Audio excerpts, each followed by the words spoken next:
Love marriage Bharti जी, मैं अब से 10-12 साल पहले इस प्रोफेशन में आया था, इतनी नहीं हुआ करती, बट अभी बहुत ज्यादा लव मैरिज कपल की मतलब बाढ़ आ रखी है। जिस तरीके से मैट्रिमोनियल डिस्प्यूट की बाढ़ आ रखी है ना, हस्बैंड वाइफ के बीच में मैट्रिमोनियल डिस्प्यूट बढ़ रहे हैं, इसी तरीके से लव मैरिज के केसेस भी बहुत ज्यादा बढ़ रहे हैं। लव मैरिज के काफी जी केसेस जी, आ रहे हैं। जिनको करना चाहिए वो भी कर रहे हैं, जिनकी नहीं हो सकती वो भी कर रहे हैं, जिनको नहीं करना चाहिए वो भी कर रहे हैं। तो सर इस तरीके की प्रॉब्लम आती है, कैसे फेस करते हैं आप? मना कर देते हैं, फल रिजेक्ट कर देते हैं। अच्छा, फाइल रिजेक्ट हो जाती है, मतलब बिल्कुल कि बिल्कुल, जो अगर आप फॉर्मेलिटी फुलफिल नहीं कराएंगे कंप्लीटली तो होगा ही नहीं। मतलब मान लीजिए समझाने की कोशिश करते हैं पर कपल नहीं मानते। कई बार अपने आप ही डॉक्यूमेंट में जैसे एज कम है तो उसमें एडिट कर लाए, हमसे छिपा करके मैरिज करा, लेकिन लड़की ने ऑलरेडी मैरिड थी, बच्चे भी थे, छोड़ाए, बताया नहीं सर मैं तो अनमैरिड हूँ। उसके लिए हम कोर्ट में एक एफिडेविट, कोर्ट पहले एक रिटन स्टेटमेंट लेता है कि हमारा कोई ब्लड रिलेशन नहीं है, मैं अनमैरिड हूँ, मेरी फर्स्ट मैरिज है, मेरी ये एज है, मेरी ये डेट ऑफ बर्थ है, उसके लिए एक रिटन स्टेटमेंट लिया जाता है। अगर बाद में वह कोर्ट का एक गवर्नमेंट रिकॉर्ड बन जाता है, अगर आप बाद में इनमें से कोई स्टेटमेंट गलत निकलता है तो आपको एफआईआर होती है, इवन जेल भी जाना पड़ता है, और जनरली बहुत लोग गए भी हैं। तो गलत आपने कोर्ट मैरिज को केवल लोगों ने खेल बना लिया, बात हुई कॉलेज में थे, यूनिवर्सिटी में कर लिए, चलो अलग हो जाते हैं, ये हो जाते हैं, तो इस तरीके से नहीं। देखिए ये तो मैं भी सुनती आई हूँ कि कोर्ट मैरिज को ना एक तरीके से खेल ही समझा गया। बिल्कुल बिल्कुल, कि कोर्ट मैरिज कर ली, फैमिली को बताना नहीं है कुछ भी, बस के भैया कोर्ट जी मैरिज जी, तो है इजीली ना, हो तो जाएगी। अनमेच्योर होके कोई भी चीज है ना, चीजों को बिल्कुल जाने, सही। सेंसिटिविटी को जाने, इस चीजों की, है ना, तो बिल्कुल काफी सही बात है। ना।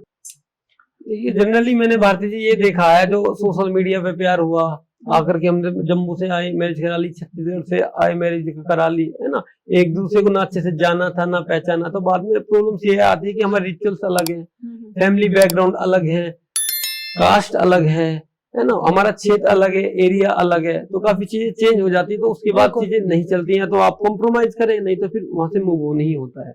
तो पहले एक दूसरे को जाने, चीजों को समझे, उसी के बाद ये स्टेप ले, क्योंकि शादी दो लोगों की आपस में शादी नहीं हो रही होती, दो फैमिली, दो लोगों का भी मिलन होता है ना, दो परिवारों का भी मिलन होता है ना। आज फैमिली अगेंस्ट है, 2 महीने अगेंस्ट है, 6 महीने, 1 साल बाद सब एग्री हो ही जाते हैं ना, बच्चे होते हैं, फैमिली बढ़ती, काफी चीजें होती है ना। हमने रिचुअल्स को लेकर देखा है, हमने इंटररिलीजन मैरिज करा दी थी, है ना, तो उसमें लड़की मुस्लिम थी, उसने अपना मुस्लिम का जो होता है वो लगा लिया, वो पढ़ना, लड़के की मतलब मैरिज की टाइम तो एग्री थी, तो वो क्या मेरे घर में तो इनकी पूजा होती है, ये कर लेती है, वो कर लेती है, ये अलग रेंट पे रहो, तो बहुत ज्यादा उनमें डिस्प्यूट हुआ, बहुत ज्यादा पैनिक थे, दोनों पढ़े लिखे अच्छे एजुकेटेड गवर्नमेंट जॉब में थे, उनका बाद में 3 साल बाद डाइवोर्स कराना हुआ। लड़का घर से अलग लड़की के साथ रहता था, अपनी वाइफ के साथ, तो फिर मदर पिंच करती थी, तो बड़ी वो हो जाती है। तो पहले तो मेंटली अंडरस्टैंडिंग होना बहुत जरूरी है ना, तो मैच्योर है तो ही डिसीजन है, मैं तो इस तरीके का होना।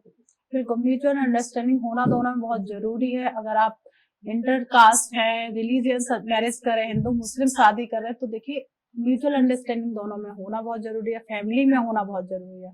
देखिए आगे जाके फैमिली बढ़ती है तो फैमिली का सपोर्ट तो हर किसी को चाहिए ही चाहिए। और मुझे लगता है अभी भी हमारा समाज इतना मैच्योर नहीं हुआ है, काफी चेंजेस हुए, इतना मैच्योर नहीं हुआ है कि इंटर कास्ट और इंटर रिलीजन मैरिज को लेकर उसको एक्सेप्ट कर ले, अभी भी नहीं किया। बिल्कुल, ये भी एक फैक्ट है। नहीं बिल्कुल सही बात है, मैं भी एग्री करती हूँ कि इतना अभी थोड़े चेंजेस आए हैं, पर अभी काफी टाइम लगे, अभी भी हमारा समाज इस तरीके का नहीं है। मेट्रो सिटीज में थोड़ा चेंजेस है, अगर आप हम रूरल एरियाज में चले जाते हैं, रूरल में तो है ना, ओनर किलिंग्स होती है, बहुत बुरा हाल है ना। गवर्नमेंट को मैंने जैसे बताया है ना कि मुआवजा देना पड़ा, 2 लाख रुपए देंगे, इंटरकास्ट मैरिज कर लो, गवर्नमेंट को शेल्टर होम बनाने पड़ेंगे, यहाँ रखेंगे 15 दिन के लिए, हरियाणा राजस्थान में इनको ओनर किलिंग ना हो जाए, मार ना दे, इस तरीके की अभी भी सिचुएशन है।